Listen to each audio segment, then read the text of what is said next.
रोया तो सिर्फ बुद्ध है, क्योंकि हुआ एक और युद्ध है। आप सभी ने न्यूज़ में सुना होगा और सोशल मीडिया पर भी देखा होगा, आर्मेनिया और अजरबैजान के बीच में कुछ युद्ध चल रहा था, जिसमें रशिया और टर्की जैसे देश भी बीच बीच में सामने आए थे। तो क्या था ये युद्ध? और मैं आपको बता दूं कि अब ये युद्ध रुक चुका है। अब इस युद्ध पे युद्ध विराम लग चुका है। अब इस युद्ध पे क्या युद्ध विराम लगा, क्या इस युद्ध विराम की प्रक्रिया रही थी, क्या इस युद्ध में हुआ और एक युद्ध क्यों हुआ, ये जानने के लिए इस वीडियो में बने रहिए मेरे साथ।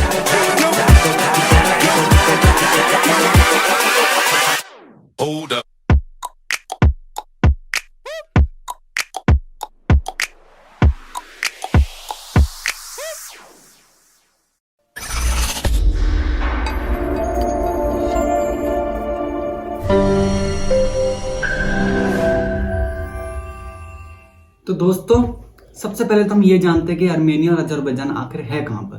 तो आर्मेनिया और अजरबैजान दो पड़ोसी देश हैं। जैसे भारत और पाकिस्तान पड़ोसी देश है, ऐसे ये दोनों पड़ोसी देश हैं। और भारत और पाकिस्तान की तरह ही ये दोनों देश आपस में उलझते रहते हैं, लड़ते रहते हैं। ये दोनों देश सदर्न रशिया के साउथ में ये दोनों स्थित है।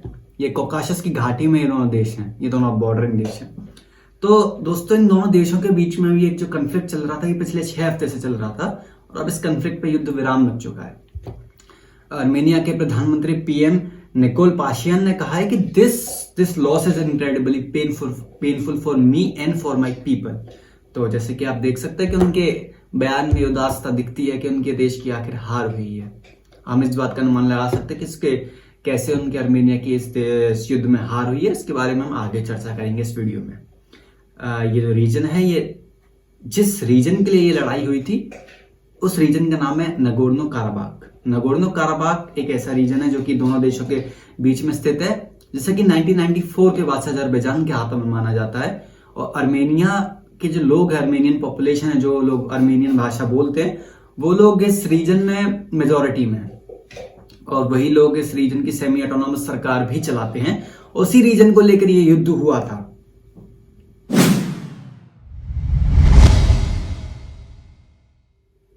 तो दरअसल में इन दोनों देशों के बीच में जो पीस ब्रोकर बन के आए, जो मसीहा बन के आए दोनों देशों को आपस में सुलझाने के लिए, वो रूस के राष्ट्रपति व्लादिमीर पुतिन बन के आए।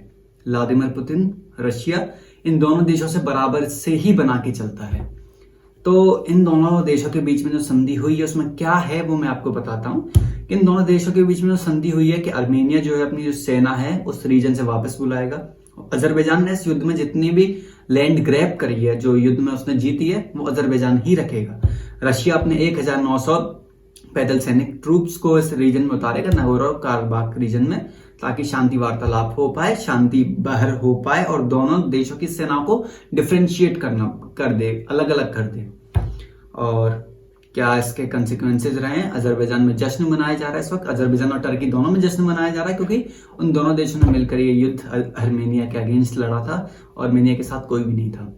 और आर्मेनिया के प्रधानमंत्री ने बयान जारी किया है कि इन्होंने ये फैसला लिया एक बहुत ही डीप एनालिसिस से, एक्सपर्ट्स के साथ बुलाकर उनसे बैठक लेके सिचुएशन कन्फ्लिक्ट की ग्राउंड पर क्या है उसको सोच कर उन्होंने ये फैसला लिया है। ये आर्मेनिया के प्रधानमंत्री का बयान है।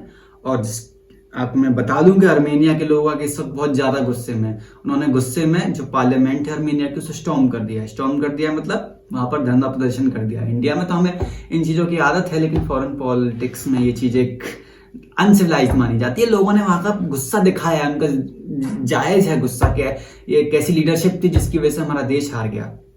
पुतिन ने कहा है इस युद्ध के बारे में कि इस युद्ध में तकरीबन 5,000 लोगों की जान जा चुकी है। पुतिन का बयान है। तो आप सोच सकते हैं कि 21वीं सदी के युद्ध में 5,000 लोगों की जान जा चुकी है। यूएन वगैरह कोई नहीं आए और एक अकेला रशिया ही आया इस युद्ध को रुकवाने के लिए। नहीं, यूएन वालों को क्या करना चाहिए? मैं एक बहुत ही अच्छा सुझाव देता हूं कि इन दिनों बर्फ पड़ती है, वेस्टर्न देशों में बर्फ पड़ती है इन दिनों सर्दियों में। तो उस बर्फ को पिघलाकर एक बोतल में कैद कर पानी भर लें, फिर उस पानी को एक उसमें लें, हल्के से चम्मच में लें, उस चम्मच में डूब जाएं, चुल्लू भर पानी में डूब जाएं, क्योंकि ये कभी भी शांति वार्ता नहीं करवा पाते। इतने लोग मारे जाते, इतने लोग डिस्प्लेस हो जाते हैं। What are they doing? Where are the UN peace keepers? Russia एक इंडिपेंडेंट सोवरेन देश को आना पड़ रहा है दो देशों की लड़ाई रुकवाने के लिए। चलिए आगे देखते हैं। अब हम देखेंगे कि इसका इतिहास क्या है, कि क्यों ये कहां से उत्पन्न हुए, ये युद्ध कहां से उत्पन्न हुआ।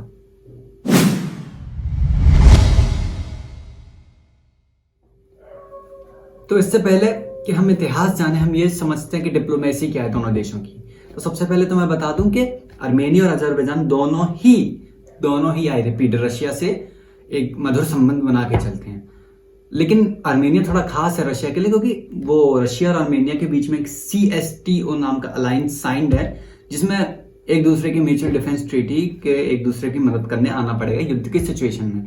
बट द प्रॉब्लम इज, आप सोच रहे होंगे कि इस युद्ध में क्यों नहीं आया रशिया। इस युद्ध में रशिया इसलिए नहीं आया क्योंकि जो ट्रीटी के अनुसार अगर आर्मेनिया की जमीन पे युद्ध होता, अगर आर्मेनिया की जमीन पर हमला होता, दोनों में टर्की और अजरबैजान दोनों में से कोई एक हमला करता आर्मेनिया की जमीन पर, तब रशिया को इस का ऑब्लिगेशन था इस युद्ध में इन्वॉल्व होने का। लेकिन ये युद्ध नगोर्नो काराबाख के रीजन में हुआ था, जो कि आर्मेनिया का नहीं माना जाता, वो अजरबैजान का माना जाता है 1994 के हिसाब से। तो अब देखते हैं कि अजरबैजान के साथ कौन कौन है। अजरबैजान के साथ सबसे बड़ा उसका मित्र देश है टर्की। आपको मैं बता दूं कि अजरबैजान और टर्की दोनों ही टर्किश पॉपुलेशन के, जो टर्किश भाषा बोलते हैं, उसी पॉपुलेशन के, उसी लिनिएज के हैं। अजरबैजान के साथ एक और ऐसा एक देश है, खास देश, जिसका नाम सुनकर आप हैरान हो जाओगे। उस देश का नाम है इजराइल। जी हाँ, इजराइल।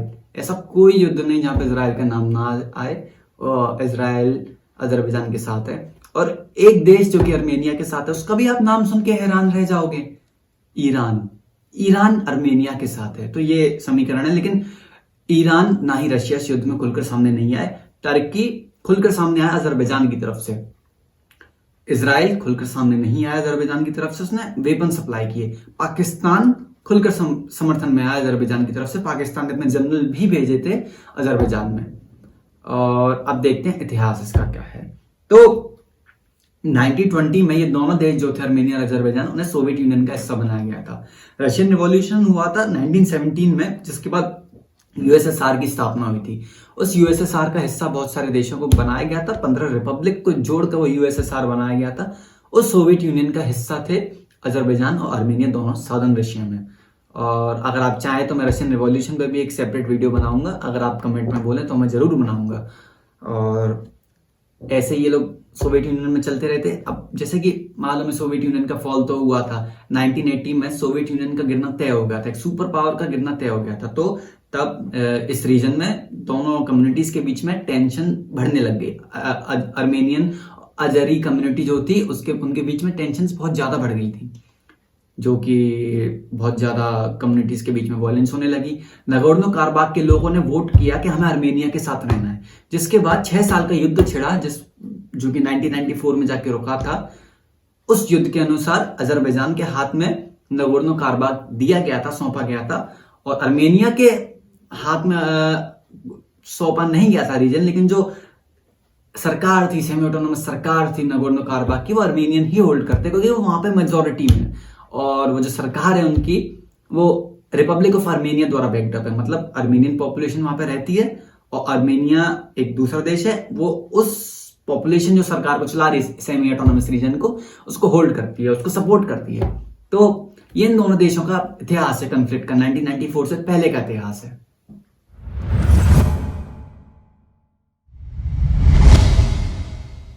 तो चलिए अब देखते हैं कि हाल ही में ये कॉन्फ्लिक्ट कैसे उत्पन्न हुआ। कहीं ना कहीं तो फसाद की जड़ होगी कि इतिहास का एक दबा हुआ पन्ना दोबारा कैसे पलटा गया। तो अब चलते हैं 2018 में। 2018 में जो पाशियान जी थे, ये आर्मेनिया के पीएम बने, पुरानी सरकार को ओवरथ्रो करके।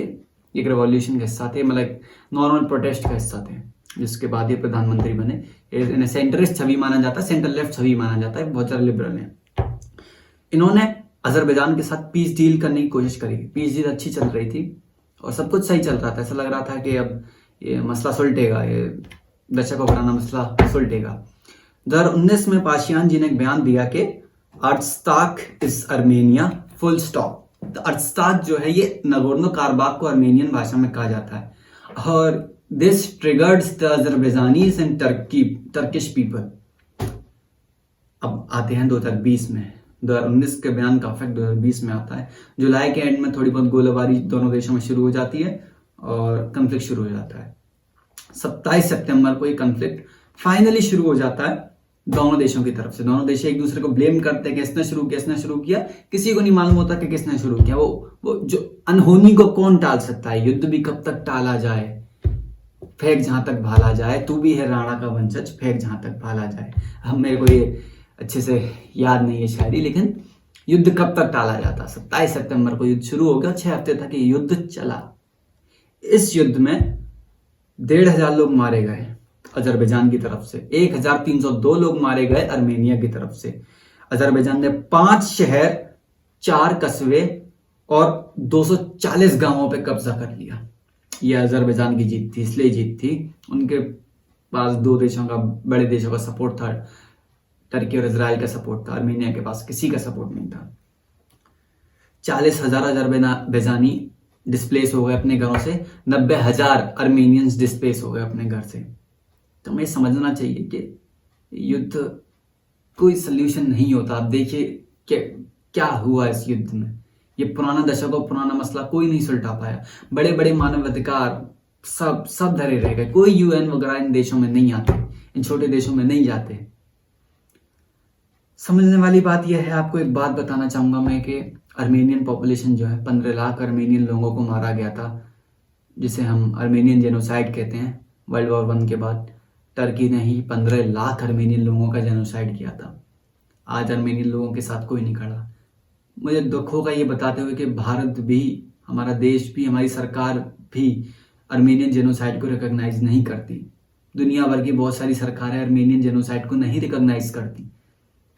हॉलोकास्ट को हर कोई रिकॉग्नाइज करता है, करना भी चाहिए, लेकिन अर्मेनियन जेनोसाइड को कोई रिकॉग्नाइज नहीं करता। आज फिर से अर्मेनियन लोगों पर प्रहार हुआ है, फिर से उन पर हमला हुआ है, फिर से उनके लोग मारे गए हैं। उनका रीजन नगोर्नो काराबाख, जहां पे वो मेजोरिटी में है, वहां से उन्हें फिर से बेदखल किया गया है। रशिया आया है, पीस डील कराने आया है, अच्छी बात है, लेकिन हमें विश्व के लोगों का हम इंडियंस को ये बात समझनी चाहिए क्या विश्व का रवैया है। कैसे विश्व, जो विश्व संगठन है, वो कैसे देश को यूं की त्यों ही छोड़ देते हैं। This is wrong. We shall not trust those people out there. This simple as hell. मैं यहीं पर अपनी बात खत्म करना चाहूंगा। अगर आपको वीडियो पसंद आया तो मेरे को इंस्टाग्राम पे फॉलो करिएगा। आपको ऐसे ही इतिहास के और पॉलिटिक्स के रोचक तथ्य मैं बताता रहूंगा अपने इंस्टाग्राम पर। मेरे से कनेक्ट होइएगा। मैं इंस्टाग्राम का अकाउंट अपना नीचे लिंक में डिस्क्रिप्शन में डाल दूंगा। मेरे यूट्यूब चैनल को सब्सक्राइब करिए, इस वीडियो को लाइक करिए, पसंद आए तो शेयर करिए। मेरे यूट्यूब चैनल पे जो बाकी वीडियोज हैं उन्हें देखिए, वो पसंद आए उन्हें लाइक करिए, उन्हें शेयर करिए। नहीं पसंद आए तो अनलाइक का बटन दबाइए, कोई दिक्कत नहीं। बट आई होप कि ये वीडियो आपको पसंद आया होगा और जो मैसेज मैं देने की कोशिश कर रहा हूँ इन वीडियोज के द्वारा, वो मैसेज आप तक पहुंचा होगा। Thank you everyone, thank you.